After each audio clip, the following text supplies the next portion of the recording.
Oh, the streets are cold and grey, but the fire in our hearts won't stray from the pitch where dreams collide. We'll stand together side by side. Oh, when the Spurs go marching in, when the Spurs go marching in, I wanna be there in that number. Oh, when the Spurs go marching in, from the north to Wembley's light. Tottenham remain winless in the Premier League in 2026. Thomas Frank continues to stay under further pressure. Is there a Pochettino summer reunion? Newcastle are up next tomorrow night in a battle of two out-of-form teams. Welcome to Prjctspurs. Sam Tabuteau from the Standard Sport is joining us live for the first time as well, alongside our regular co-host in Callum and our resident Brummy Spurs fan, Si, who told me all of 5 minutes ago he actually has a season ticket in the section next to me, and I had absolutely no idea. But anyway, coming first to you, Sam, joining us from the Stadion on Sport. Thank you so much for joining us. How are you today? Yeah, not too bad. Just come back from Thomas Frank's press conference. So, yeah, it was not particularly revealing. Kept his cards close to his chest, but I guess when you're in the predicament Spurs are, you're probably best suited to do that. So, yeah. Well, I hope that we bring you a little bit more joy than what that press conference probably would have brought you, given some of the answers that he gives out at the moment, and some of the answers today were interesting to say the least. But Tottenham are winless in the Premier League in 2026, and the club is just 3 points off last season's 17th place. Sam, where do you think things have gone wrong for Thomas Frank and Spurs so far this season? I mean, I think the big part for supporters anyway is the identity. I think, Thomas Frank's style is predicated on efficiency at both ends of the pitch.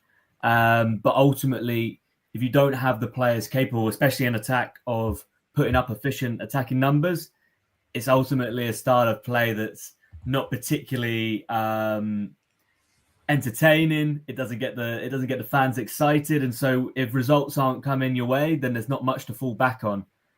Injuries certainly don't help, but that's been a problem for many years, and I guess that isn't necessarily Frank's issue. But yeah, certainly the style of play and the injuries, the amalgamation of those two things, I think those are the two biggest issues. I think they're the two biggest issues for you, Cal, as well, right? The injury crisis that we've had. And I mean, I've been a Tottenham fan since 1990, and there's always been an injury crisis at our club, it feels like. Not to the extent it is now, but Cal, this is kind of where you are as well, like the style of play, right? Yeah, lack of identity is where I think we kind of see it week on week. We try to work out what we're seeing. We then see a switch to a style that kind of does well. Then we lose someone else, then we change again.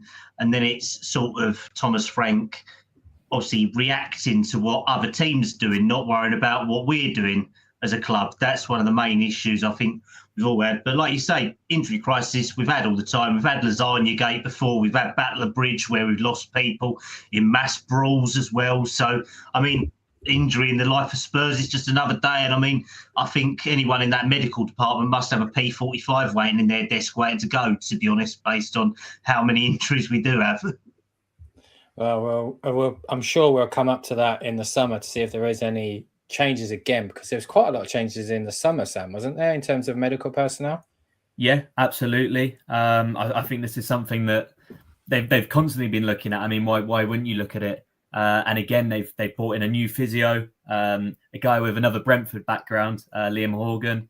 So he's a rehab physio, and his role basically is around players like Solanke, actually. So Solanke obviously had a recurring ankle injury. It's the idea that they need to improve the return to play time. So players can be out injured, but the amount of games they miss is the most important thing. And bringing that number down is quite important. And so his appointment is it's hoped that that will bring some improvement. But given the amount of appointments they've made and the limited success they've had, we'll wait and see on that one. Well, talking of injuries, before we carry on with the show, or start the show, in fact, today's press conference, as Sam alluded to, has just returned from. It was confirmed that Destiny Udogie will be out for up to 4 to 5 weeks with another injury, this time a hamstring injury. So just coming to your Destiny Udogie, continuation with him at the moment, isn't these injuries that he's building up? It's nice that we've got Sousa there, thankfully, but he can't seem to catch a break, can he? Yeah, Udogie's his fitness is a big worry.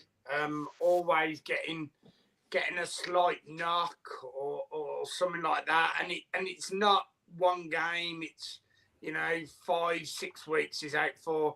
It is concerned because when he's fit, I mean, down that left flank, he's an engine.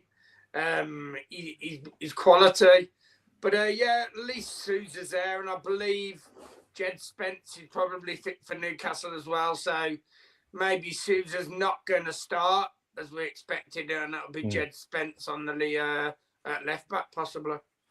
Yeah, Sam, do you think Jed Spence is likely to be the one that starts at left back? Seeing as he's just come back from injury, do you think he probably is the one that's going to slot straight in? Yeah, I think he would have to, given sort of Frank's comments around Sousa. Just sort of basically saying that it was an impressive cameo, but this is 40 minutes that he's played off the bench. So to then go and throw him in for his first Premier League start against a team like Newcastle would be a risk. And if you have Jed Spence fit, then you probably should go and start him because Jed Spence has been, he's been pretty reliable recently.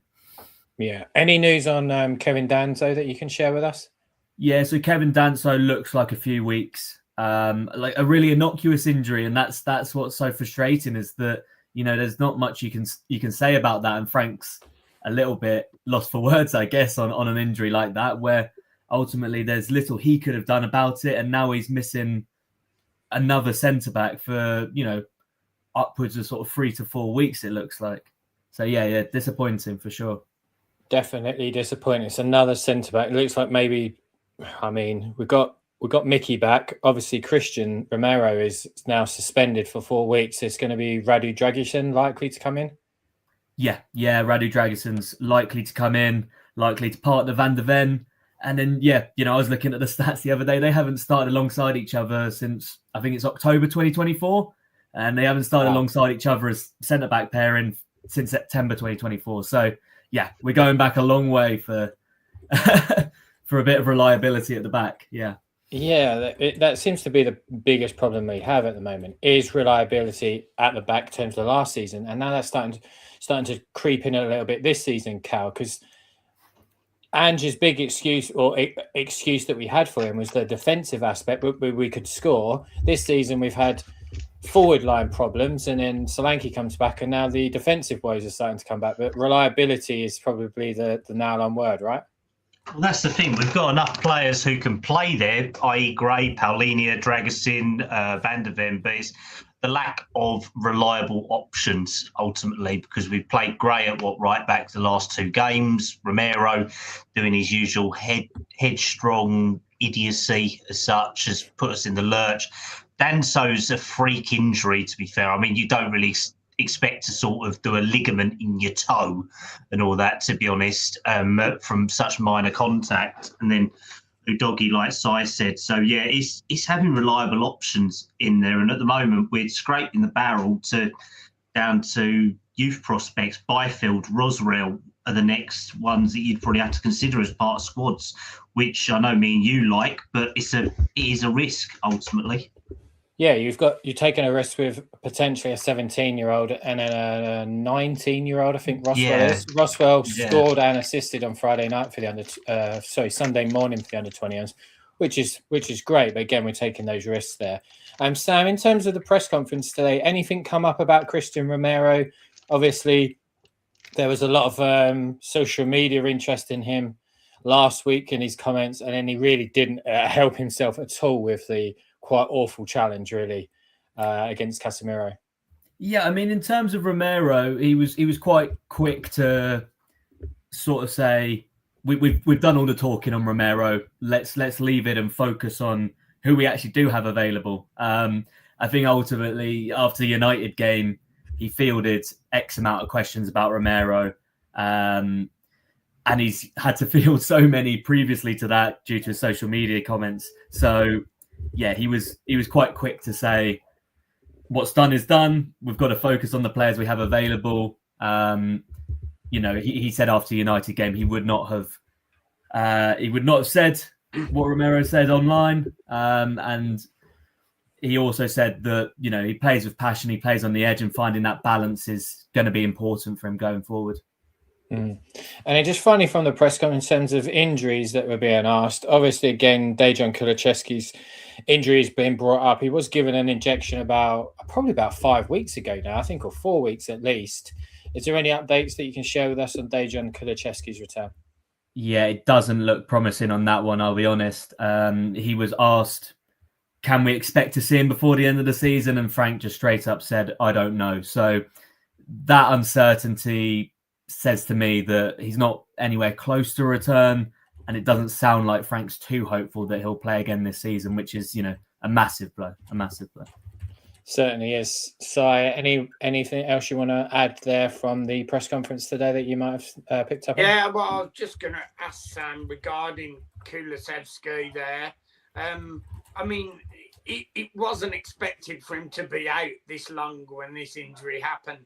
Was it like would you know if it was a misdiagnosis, or what exactly is the actual issue with him? Because we're coming on to, nearly a year that he's been out, to be honest.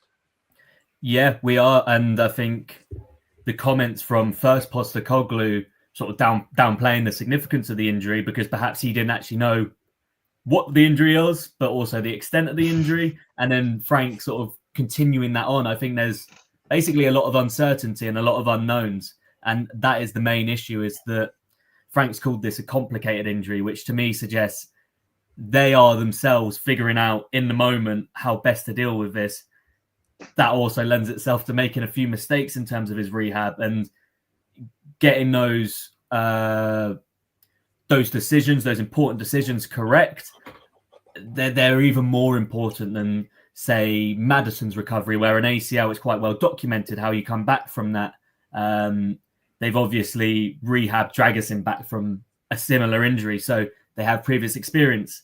Kulusevski's injury, they've got no previous experience in dealing with an injury of that type, and I think that's the problem.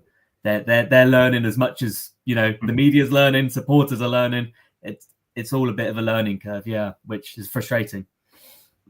The state of the injury, is it a complete some sort of reconstruction of his kneecap, or is that something that I've heard wrong? Because I was at the game and I just thought he just took a little knock, if I'm completely honest. He just looked like it was bothering him, and he seemed to walk off quite well. And I thought, oh, well, they just probably protected him, but we haven't seen him since. No, absolutely. And I wouldn't be able to comment with any certainty on whether, that is a reconstruction or what it is, because quite frankly, we ask and we don't get too much in the way of detail on those things. And that's what is making this whole situation, really frustrating, is that supporters don't know, but the media equally don't really know too much on the injury itself and what it means in terms of a return to play time. I think everyone's a little bit in the dark about it, and it's kind of down to Frank to deliver the good or bad news. Cal, the word that Sam used there is frustration. I think that's the word that sort of describes a lot of our fan base, not only with the situation we're in, albeit injuries, but also with some of the comments and some of the way the press conferences do come across.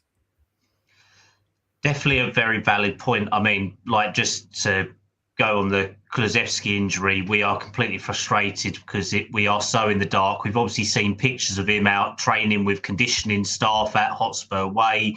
We all hear different snippets here and there, and it's just a lack of transparency. But obviously, we have to realise that this is someone's own medical. They are only human and all that, and we can't just go and ask someone, walk into a GP surgery, right? This is my mate. I want to know what's going on, or what's he got wrong with him and all that. But then we expect that from obviously media guys like Sam, like Ali Gold, people like that, to ask in these press conferences. So there's only so much we can do. It's just frustrating because we are all fans. We do want to know what's going on with our favourite players, and ultimately Kulusevski is a fan favourite, isn't he, after how well he has done coming in as one of our more successful transfers compared to others. But in terms of the press conferences themselves, I know from watching the transcript and reading it today that obviously Frank was asked a certain couple of pinpoint questions, and he very much has become like Ange was at different points. He averts certain answers. He doesn't like to acknowledge that we're in a relegation battle. He doesn't take on different bits. So when you do want a straight answer, you get a wishy-washy flip-flop answer all the way around. And it's just purely, I think is it naivety or negligence, maybe, him just trying to cover his backside a little bit, which is unfortunate with it, because a lot of the reasons we're in this position is down to him as the manager as well, isn't it? Yes, it certainly is. And Sam, in terms of those frustrations or the way he handles press conferences, the way I sort of explained it early on is that at Bournemouth, he was really only doing one a week, maybe before the game and probably post press conference. He's in there, and you must be in there with him as well, multiple times in a week. It's got to be quite, because it seemed to be quite draining for Ange as well. Do you think that's quite draining? The reason why sometimes, and look, English isn't his first language either, so it does slip. And I'm trying to make excuses for him, I know, but it does slip up quite a lot of the time. Is that a fair assessment of him? Yeah, I think that's a pretty fair assessment of him. Before I covered Tottenham, I covered Brentford for sort of 2 seasons. So at a time, I was the only journalist in that room. So that probably tells you, the difference. You walk into the Tottenham press conference, there's going to be minimum sort of 8 journalists all asking questions, all wanting answers to things that are about football, but into, say, Romero's social media comments, for example, that's something outside of football. And basically, I think Frank has had to quickly learn that his honesty is going to get him in a bit of trouble. He was very, very honest and open and really, really amiable at Brentford. And that's why he gained such a reputation. That's why a lot of media people like him. That's why a lot of fans like him as well, liked him from his time at Brentford, was because of that open honesty that he used to sort of exert. He's become a little bit more guarded now he's at Tottenham because he's been burnt a few times by his honesty. I think the comment about, we're gonna lose games this season. It's a comment said in jest, and I think we all understand that he does. He's not being deadly serious about this. But in the cold light of day, when the results aren't going with you, and you're a team like Spurs that are constantly being talked about, that comment is constantly going to be brought up. Brentford, there were times where they could go 7 games without a win, but because they're not frontline news, that doesn't get talked about. It doesn't get scrutinised anywhere close to the same level it does at Spurs. And I think he's very quickly learning to talk to the media in a slightly different way because he's Spurs manager. Do you think that he's struggling with that at all? Or do you think it's just he's coming to grips with it? And obviously, it's a high-pressure scenario, but do you think he's struggling with that in terms of the differences that you might have seen in between press conferences at Brentford and Tottenham? Yeah, I think he is. I think he is struggling a little bit with it. I mean, he said himself he's not particularly enjoying the job, which again is an honest comment. What he means by that is obviously that it's a very stressful job and the results aren't going his way, and no one could be expected to enjoy it. But it's also a comment where you put that in the cold light of day and people look at it and they go, okay, here's a man in trouble. So comments like that, he's sort of learning to steer away from. But by steering away from that, he's losing that personality that, he sold his Brentford team on.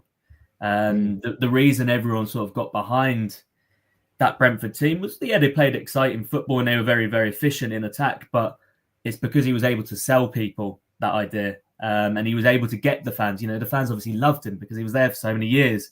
And he constantly hammered home the point about his style of play and his personality. And it really came through. That he hasn't really been able to do at Tottenham.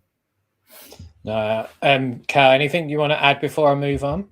Yeah, just quickly, Sam. Obviously, Frank had a lot of credit in the bank when he was at Brentford, didn't he? Because obviously he'd been with them from 21's manager or their youth team before they folded, and then obviously his second team and going up. So obviously the pressure is a lot different to what he had there, wasn't it? He had the fans on side. Here he's a completely unknown entity. We think he's a personable guy, but he talks a lot of waffle as well. Was he like that at Brentford, or is it a completely different Thomas Frank that we're seeing at Spurs? I think it's similar. He's certainly capable of making quite long-winded answers about things and avoiding the facts on injuries and things. That's always been his style. Progressing well was a great term of his at Brentford, and I think he sort of carried that over to Tottenham as well. He loves to use that phrase. So not too much has changed in that regard, but I think basically it's the openness and maybe the sort of confidence and the sprightliness of his answers. Sometimes you get the impression that he is a little bit drained by the whole situation. So yeah, there's definitely been an impact for sure, and he's been quite honest about that, but that's got him in a bit of trouble as well. I think any comments that he's going to make, I think, as Tottenham fans, and I'm probably the first one because if anyone looks at social media, I will comment on it as well, that we're going to kind of pick apart sometimes and what he says, and I guess, in my own defence, we do have to understand this is a new job for him. He's struggling clearly.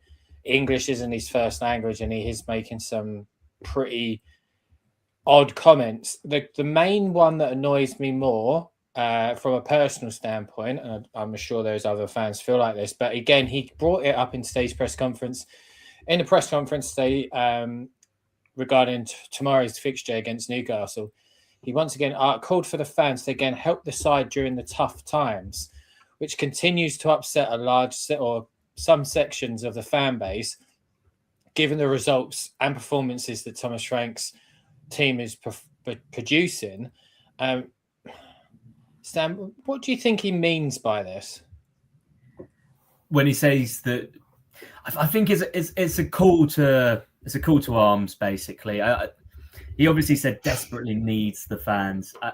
That word desperate, I think it came up, we as journalists, we did the calculations. I think it came up about 8 or 9 times in the press conference. He was quite clear to hammer home that, yeah, this might be a desperate situation, but that feeling of desperation is not a bad feeling. It's a feeling he wants his players to harness. It's also a feeling that he wants the supporters to harness. He wants them to understand that this is a difficult situation, but it's a situation they all want to get through together. He talks about the fight in Spurs' recent performances, and I can't say I disagree with him on that. I think they fought well, having gone down to 10 men against United, did well to restrict them. Again, against City, the second half was brilliant. And that was a big part of what he was saying, was when he wants the fans, he wants magic moments. Magic moments being that scorpion kick, the way the crowd sort of dragged Gallagher forward to cross the ball for Solanke. It's those moments. It's the atmosphere in the first 15 minutes against Dortmund where, they felt invincible. They felt like they could have scored 2, 3, 4 goals. And it's those moments which have been so rare this season that Frank's sort of desperate to cling on to. No, I can understand that. I think that the comment being that he says that quite a lot. I think some of the fans find it a little bit insulting, maybe, that, hang on, we are there. There's 62. Well, there might be a lot less tomorrow night, given looking at the ticket sales. But there is a lot of them. You have to give Tottenham fans just like a little bit. You have to give them something. And hopefully early on tomorrow, Cal, there is something real early, first 5-10 minutes, that the fan base can really latch onto.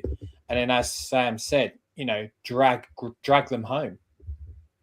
Well, we would hope so, but this is Spurs. So, I mean, we could end up with an injury within the first 10 minutes and we'll all be gaslighting for it. But no, I get where Frank comes from, that he wants backing from the team, but we pay some of the highest ticket prices, season ticket, match day tickets, and also concession prices in the Premier League. So we are all going. You've got 62,000 fans. We're one of the only the only clubs in the Premier League who can fill their stadium compared to others. I mean, you still see Old Trafford empty at points. Liverpool is empty.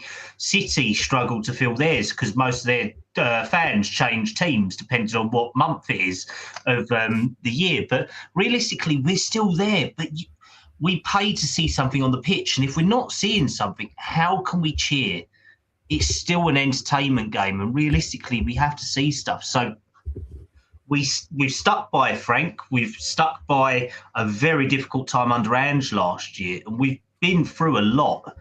So, yeah, realistically, we want to see something. But, I mean, tomorrow night is a really bad example because you are going to have reduced numbers. It's meant to be pouring down a rain if the weather forecast is going to be believed. You've got people stuck on... You've got people stuck on the A406, not going to be getting into North London. There's road closures in effect on the Great Cambridge as well. So, I mean, literally, we're probably going to be... You've cheered me right up, Cal. I mean, you can come back on again. You've cheered me right up. I'm going to be sat in traffic. I'm going to be wet and cold is basically what you're telling me. And then hopefully I've got a cheer extra because Thomas Frank demands it. Yeah, right. all we're going to get is a really bad text from you to the group chat, and we'll just go, well, I told you so. Well, I better get a good night's sleep in so I can make some extra rally cries, certainly. But anyway, online and in large parts of the stadium, the fans aren't happy with Thomas Frank. There is a large element of the general media or the main media I'll keep defending him. How are things sort of viewed in the circles you're in? I mean, if we look at Sky Sports or Talk Sport or those type of situations, there is a lot of pundits and journalists defending him. How is it where you are? Yeah, I think around the sort of Tottenham space, certainly within the press conferences, there's an acceptance that, results have to change. But when you are in the day-to-day and you're trying to see the positives in what they're doing, and you want to hope that the club-wide structure is pushing towards something a little bit bigger than, say, the next game or Tottenham's Premier League standing this season. And so I think there's a sort of acceptance, having spoken to people around the club within the hierarchy and stuff, that they want to back Frank because they want to build on this new era that Vinay talks about. And you have to be able to, Spurs at some point have to be able to buy into a project like that. And so Frank is, he might not be getting the results on the pitch right now, but in terms of culture building and putting in long-term sustainable practices, that's someone who, Frank is someone who's got great experience in that. So I think that's where he gets a little bit of leeway, is that if you can lean on those expertise and not take this season as a write-off per se, but some things are bigger than the next result.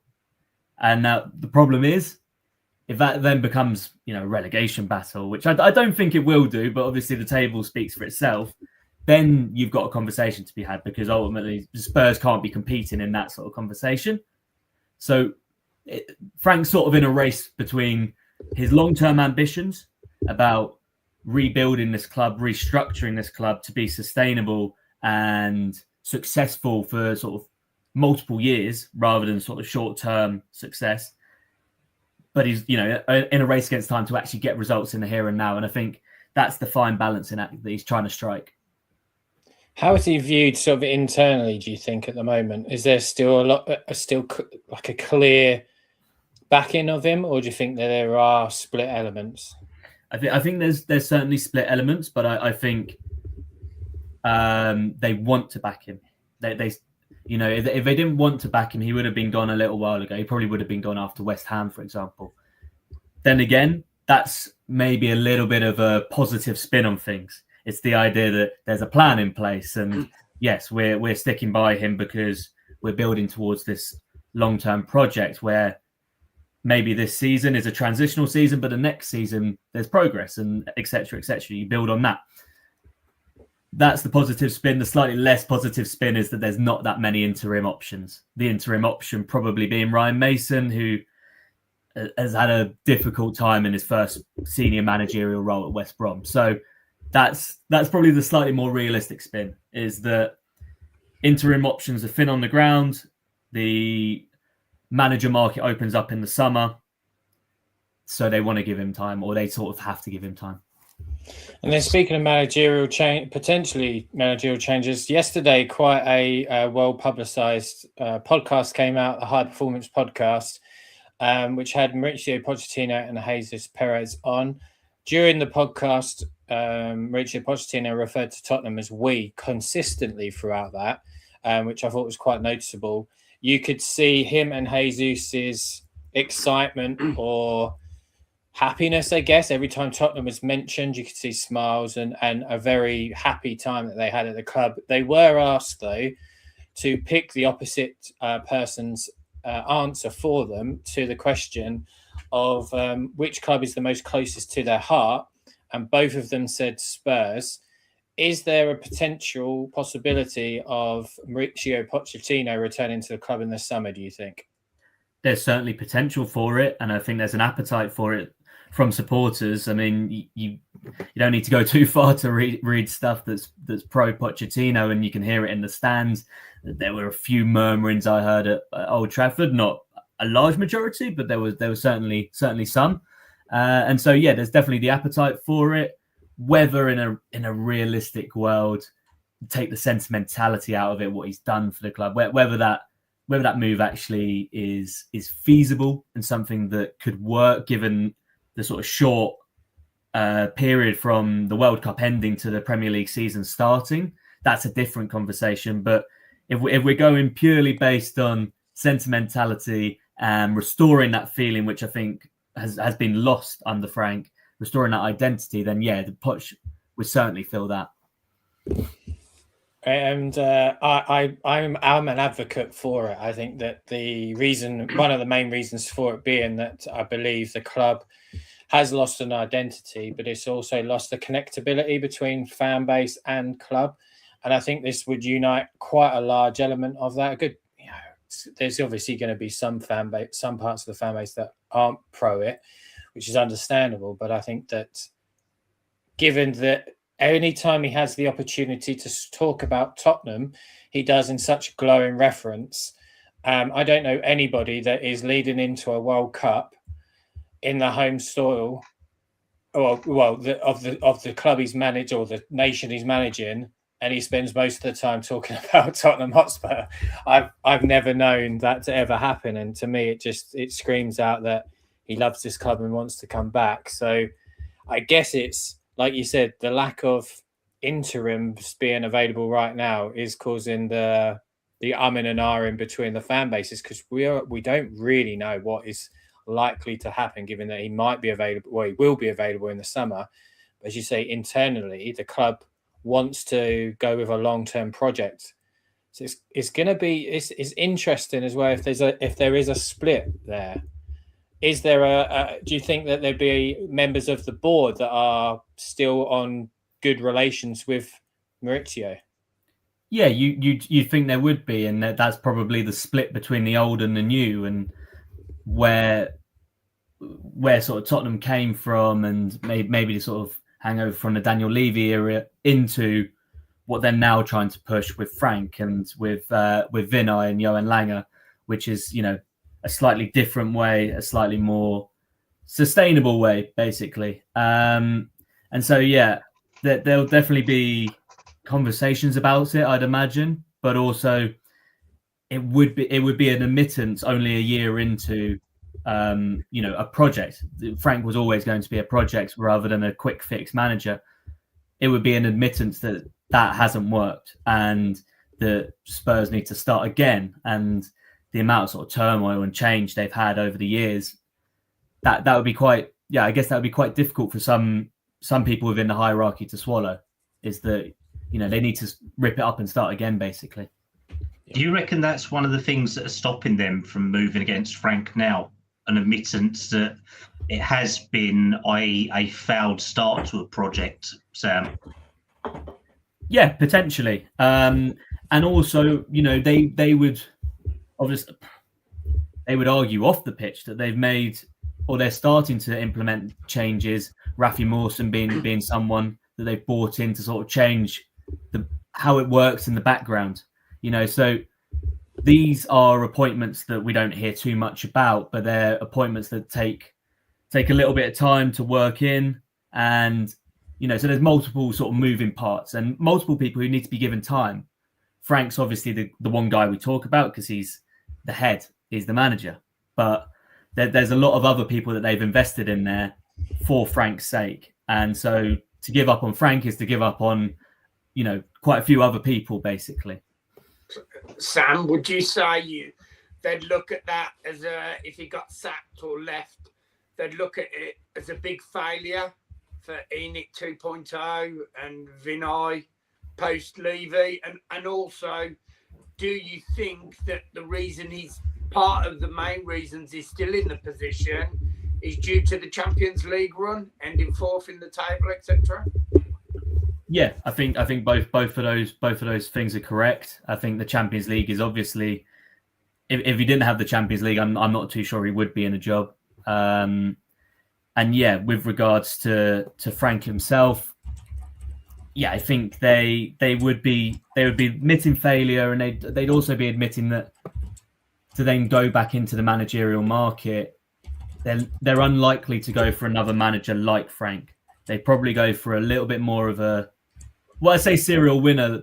Poch didn't necessarily win anything at Tottenham, but more of a, revered head coach, more in the mold of a Conte Mourinho style, which, yeah, again is completely different to what they're trying to build under Frank. So it would be an admission that train of thought hasn't particularly worked out for them.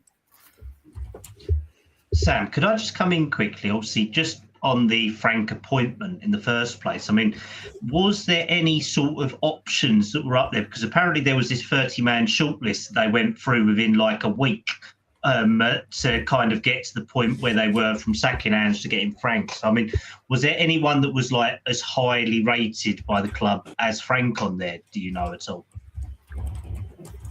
I wouldn't say so. I think Frank was pretty high up the list, for sure.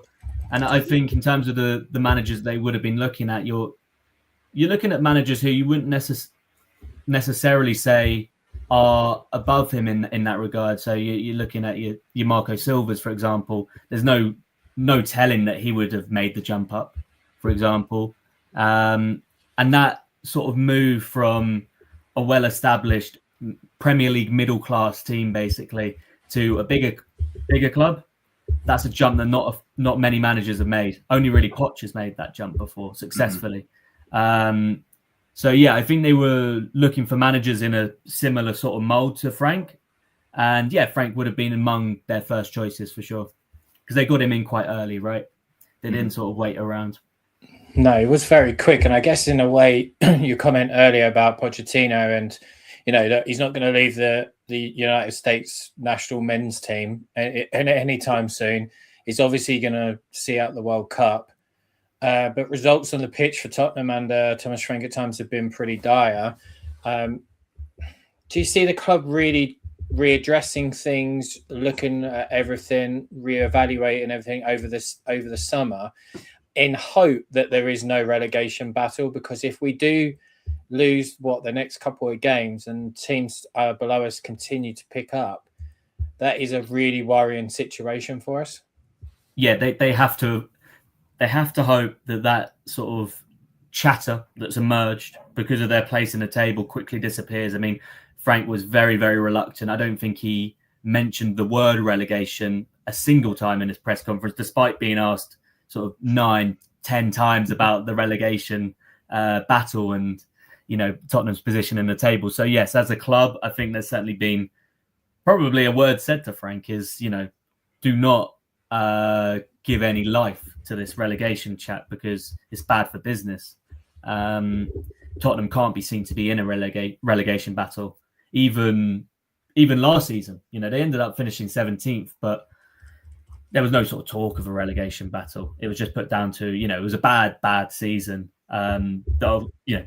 Aside from the Europa League triumph, there was a bad season in the league, but it was never a relegation season. And so, they're very reluctant to talk about that or even give any sort of life to it. It's understandable.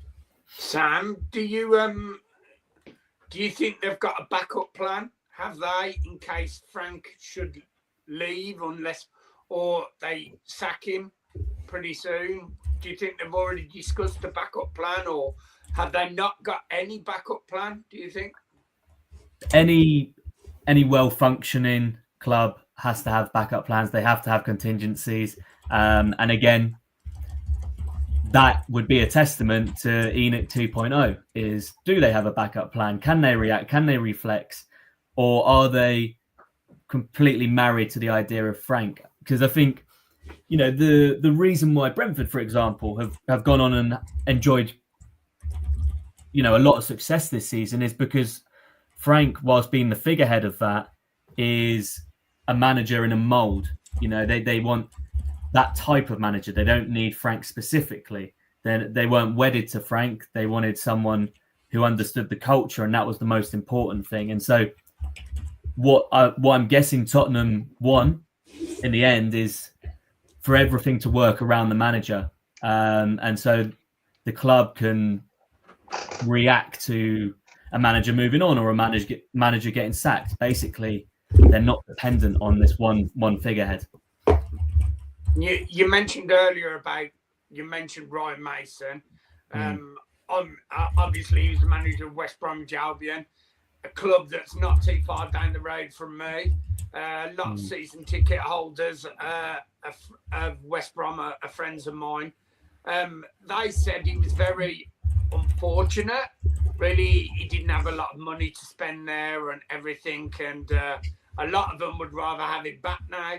I mean, do you think now he's available? He's been discussed as an interim manager, and then obviously Pochettino, so it was Pochettino coming in the summer. They could link up again because they've got, that they both respect each other very highly. I think it probably would have been discussed, but I'm not sure it's a particularly sort of attractive option for them. I think when it comes to interims, you probably rather stick with Frank for 6 months. I mean, I've said this. You sort of, this is complete sort of opinion, but I think even if in the back of your mind you think Frank's not the long-term manager for Tottenham Hotspur, you would lean on his experience in implementing the structures behind the scenes and good practices and things like that, and lean on him for another 6 months, and then maybe have that discussion about whether he specifically is the right manager. But I think you could learn a lot from just having him in and around the building, and I guess it's a sort of consultancy role. Like you obviously do not make that information public if you were in Spurs' hierarchy, but if I was thinking about it that way, that's potentially how I'd look at things. Yeah, because he's a manager who has a lot to give, maybe less so on the pitch than off it. That's how he made his name.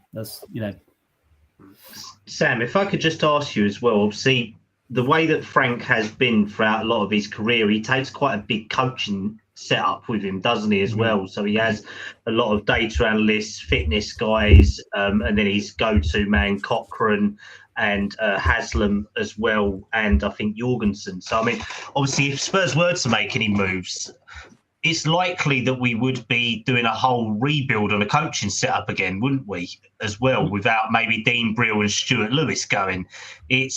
And I don't know whether Cochrane is still loyal to Spurs from the time in his youth ranks, or whether he is Frank's go-to guy now. So, I mean, that's got to be a big thing that Spurs have considered as well, surely. Yeah, absolutely. I think I said this previously. You sack Frank and you have to sack all the people around him, and they've invested in a lot of people outside of Frank.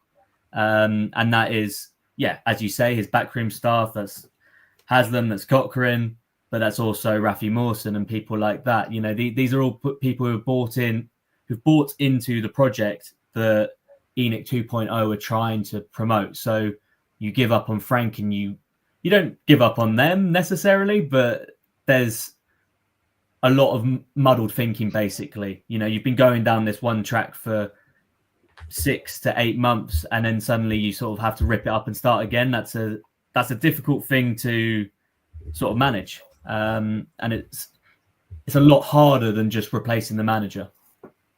You said earlier about sticking. At some point, we need to stick to a plan or stick to a regime, and we definitely do, because since Pochettino left, we've gone from every type of manager you can think of. We've gone to like the win now mentality and Jose Mourinho, and then we tried something different with Nuno, and then that didn't work, and then we wanted Conte, and then obviously Conte exploded because he wasn't being backed, and then Ange Postecoglou was essentially insulted. If you listen to his press conference when he joined Nottingham Forest, where he said, you know, the club have tried win now managers, we want to try something different, and he sort of sat there as a treble winner from Scotland.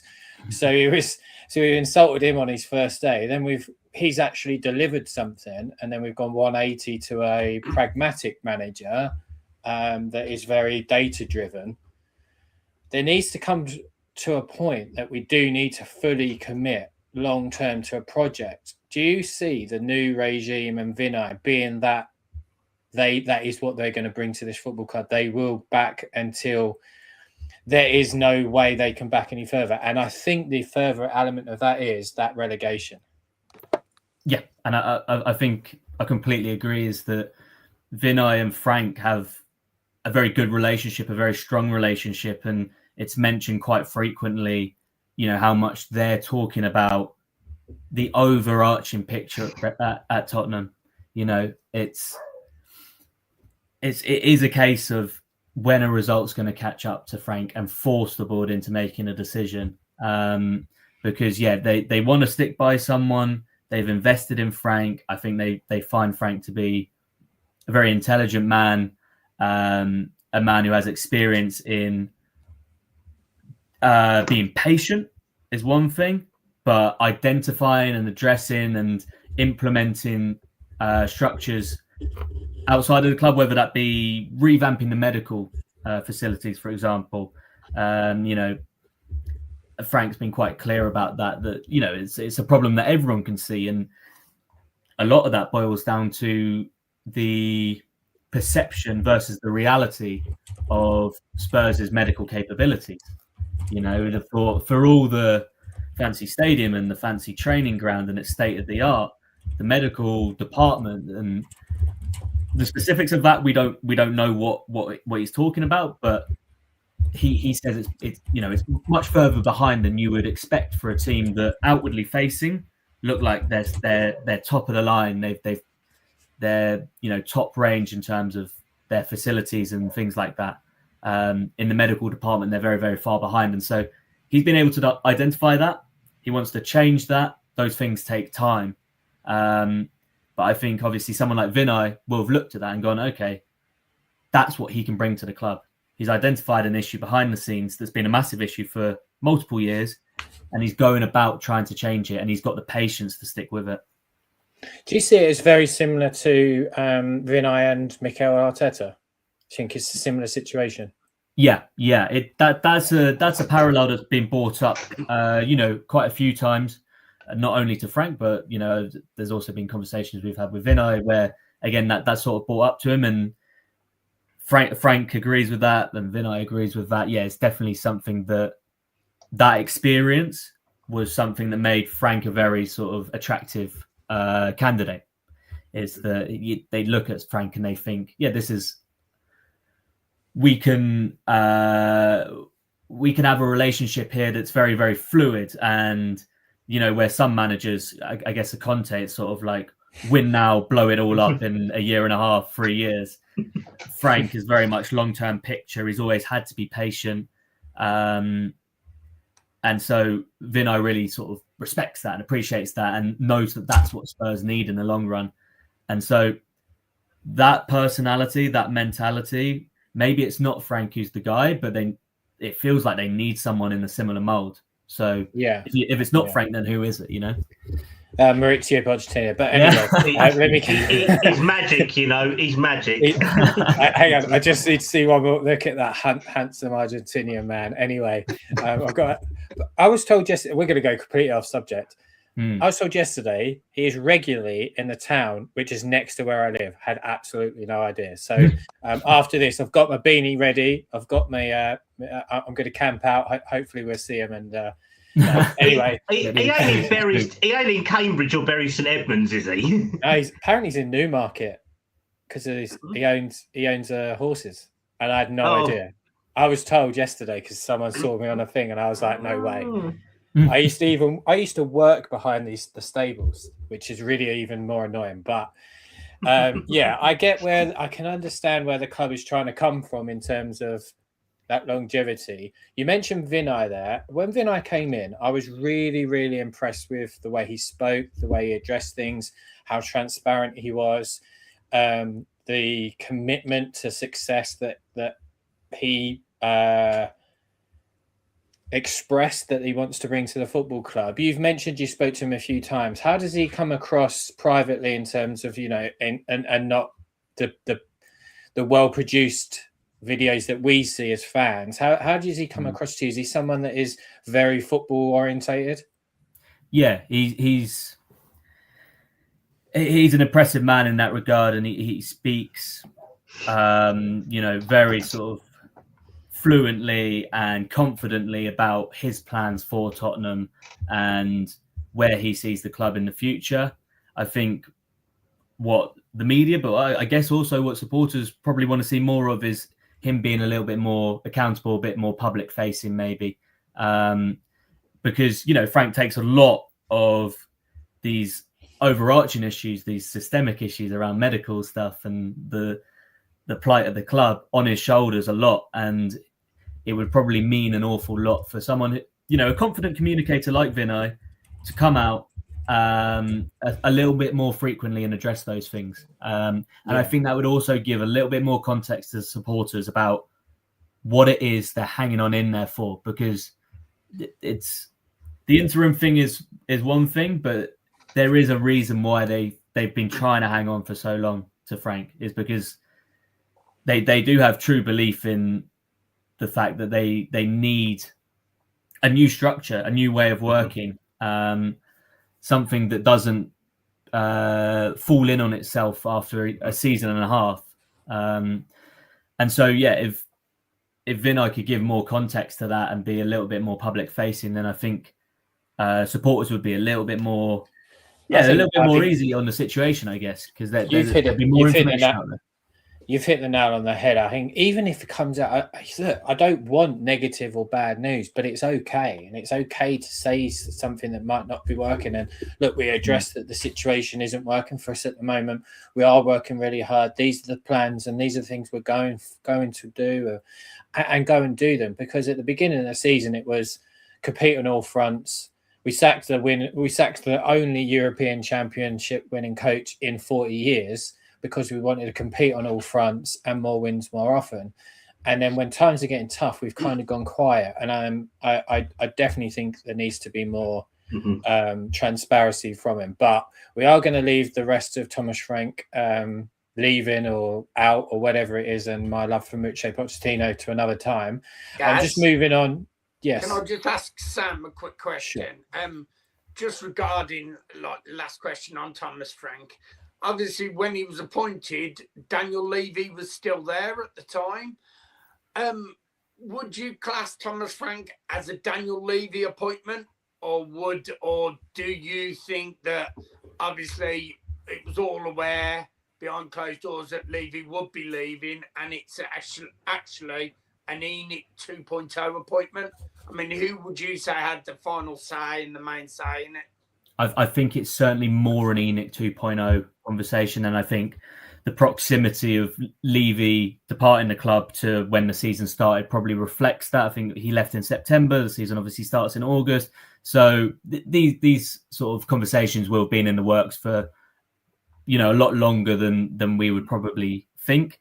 And so in terms of an appointment, I don't want to pin it on one person, but, it's something that certainly lends itself more to Vinay's vision for Tottenham than it would have done to Levy's vision for Tottenham. And ultimately, Vinay is the person leading the club forward, and Daniel Levy has departed the club. So that probably explains it, I think, a little bit. I think it definitely does explain it, because if it was a Daniel Levy appointment, I reckon maybe he might not be in a job right now.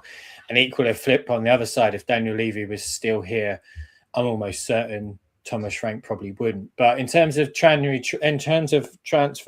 news, obviously we have just left the transfer market, but today Fabrizio Romano decided to highlight that Morgan Rogers is described as a Tottenham's dream signing. Of course he is. Given where Villa and Spurs are currently at the moment, seems pretty unlikely to me. But how about you, Sam? Yeah, I mean, dream is probably the right word. But, they're backing themselves for a big summer, and they've taken a little bit of a risk there because they put their eggs in one basket and they've said, we're going to leave January alone. We, like quite a lot of other Premier League clubs, didn't see a lot of value in the January market, and that's completely fair enough. That does mean now they have to go into summer, identify their targets early, and get their targets. It's all well and good saying we were in for Semenyo, but I think anyone who's thinking realistically about that situation would say he was never going to go there. They were close with Eze, but again, that's another signing where a club in the position that Arsenal are in come in, and it's quite an easy decision for someone like Eze. Again, if Man City come in for Semenyo, it's an easy decision. So it's all well and good saying that you're in for these players, but you have to go out and get them. And they've left themselves one window in which to go and do that. So yeah, it's risky, but I can see completely the rewards in it. Short-term fixes were never going to be particularly attractive to Tottenham in the January window, and so it proved. So injuries continue to disrupt the club for another season. As I mentioned last season, obviously heavily injuries. Defensively, this season kind of a mix of all over. There doesn't seem to be a light at the end of the tunnel that Ange Postecoglou referred to. I still am looking for it. Maybe we might see it sooner or later, but the lack of signings is due to those injury players returning. I guess they're very happy with the players they've got and see some real value in them rather than a short-term fix. Yeah, well, that's the difficulty with an injury list that long, is that you're not replacing players, are you? Because these players, they will return. Well, you'd hope they would return. I mean, obviously Kulusevski's one where you hoped he would have returned a bit sooner, but you hope these players return on time. So you can't go signing a player to replace them, because then ultimately you strike up a difficult balance between players wanting to play minutes and stuff. So yeah, that was always going to be a little bit difficult. I think their hand was forced when it came to Bentancur's injury, and they sort of had to act to bring in Gallagher. But Gallagher's a player, and a profile that really suits what Spurs want. He might not be the most glamorous player, but he is, he's a really understated character, a hard-working player. He showed that with the goal. I mean, I think that assist for Solanke's, scorpion kick, that epitomizes what Tottenham want to be under Thomas Frank. It's hard-working, first to second balls, strong from wide positions, and then, within 10 seconds, the ball's in the back of the net. It's sort of like quick, aggressive, and a lot of threat from out wide. And so Gallagher really sort of epitomizes that. And I think he's a solid signing. He's not a transformational signing, but that's the sort of player that Spurs were looking for in January, and they managed to find it.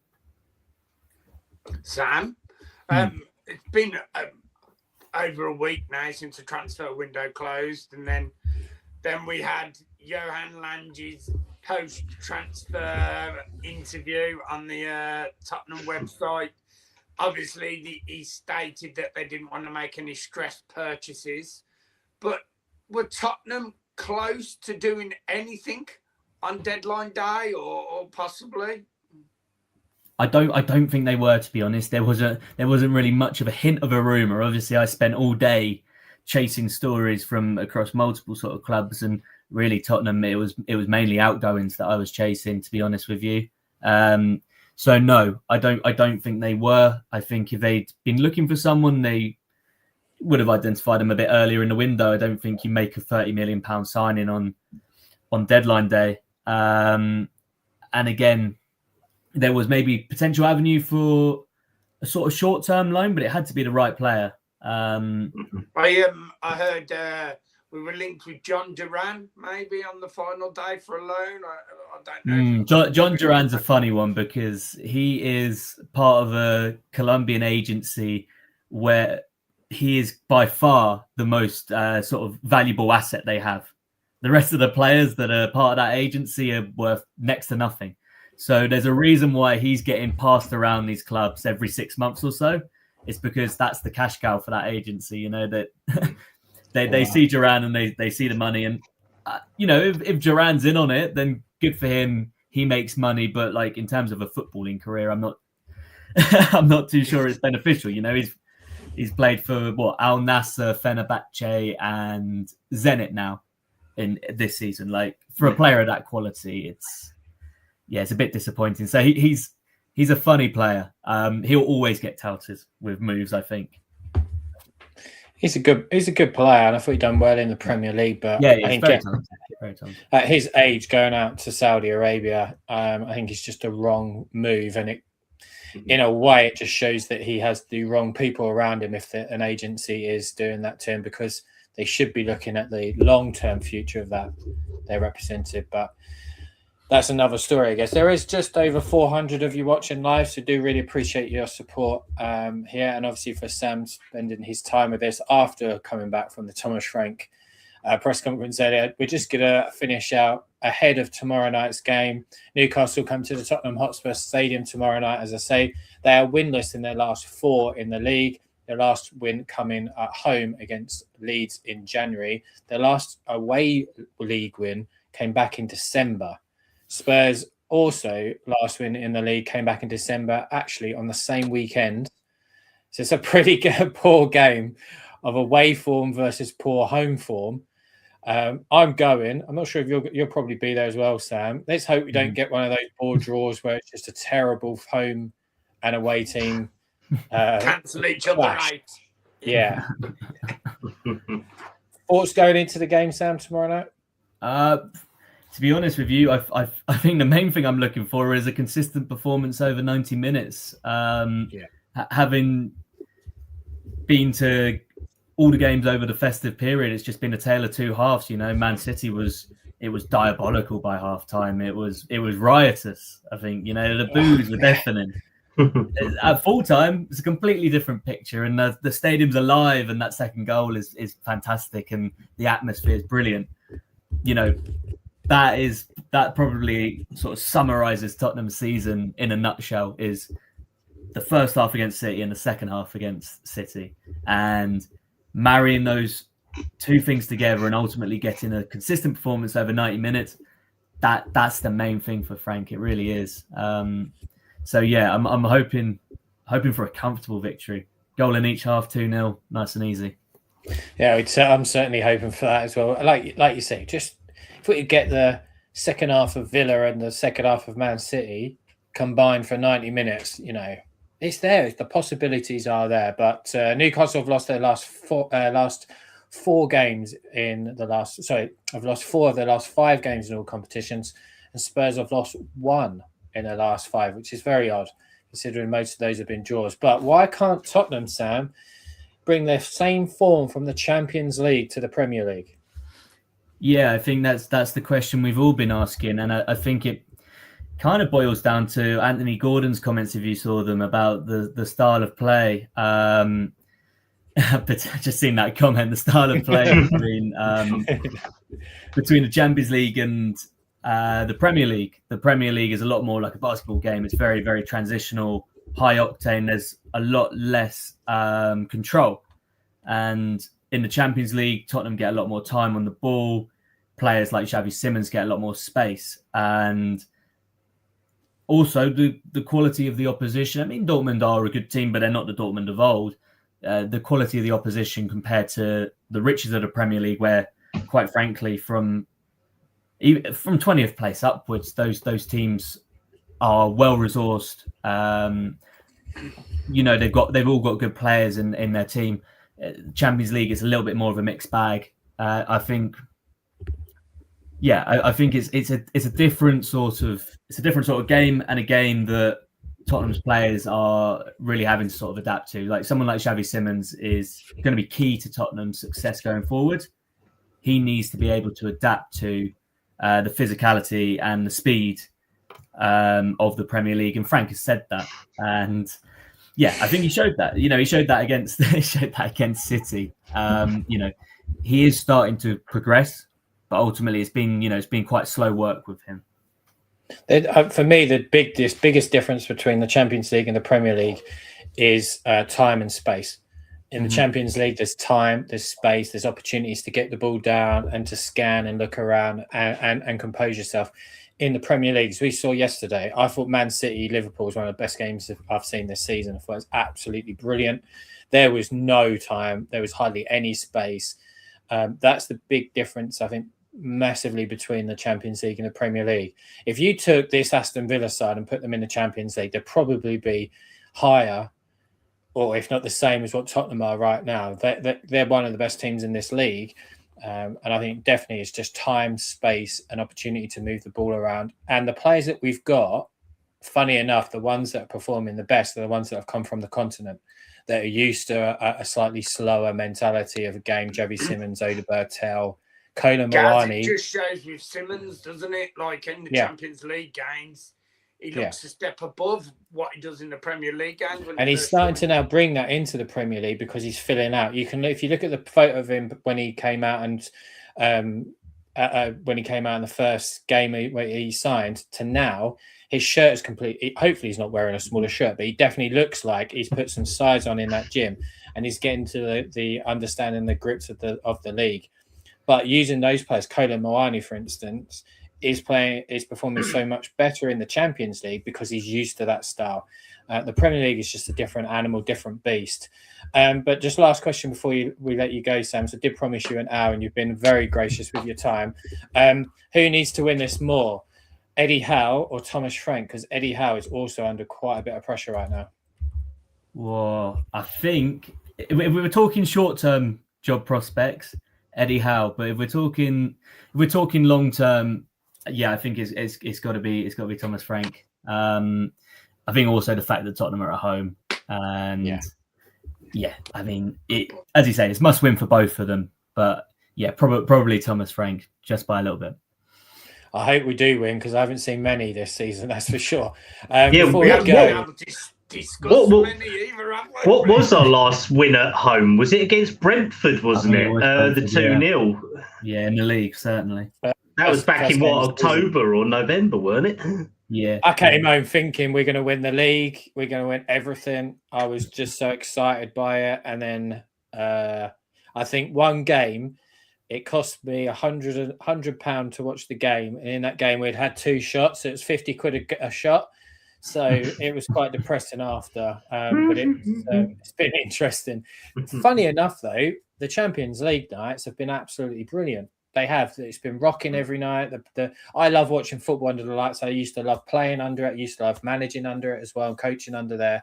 And just football under floodlights to me, after a long day at work, there's just nothing beats it. At least we turn up so far, touch wood, in the Champions League. But before we let you go, there is, as I say, just over 400 of you. We do really appreciate it. Callum, again, thanks for joining us. Where can we find you across social media? So you can find me at Callum Stubbs 97. You can obviously find me on here, Spurs Diehards as well. And just pretty much anywhere on X, to be honest, or at Facebook as well. So just give me a shout and be happy to talk Spurs with you.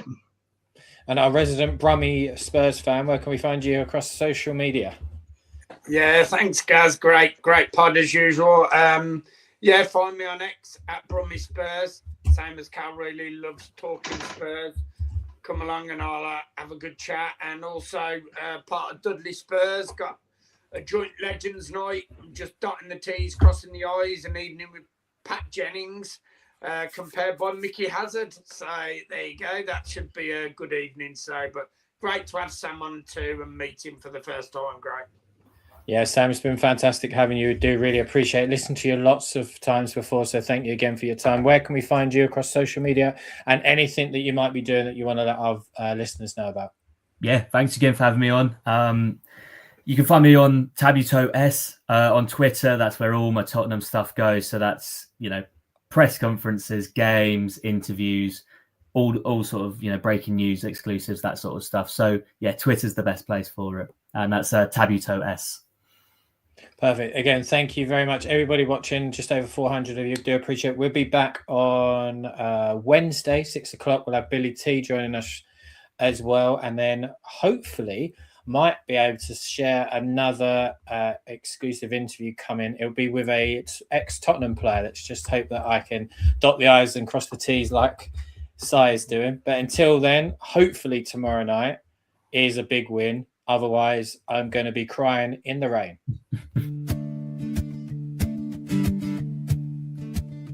Oh, the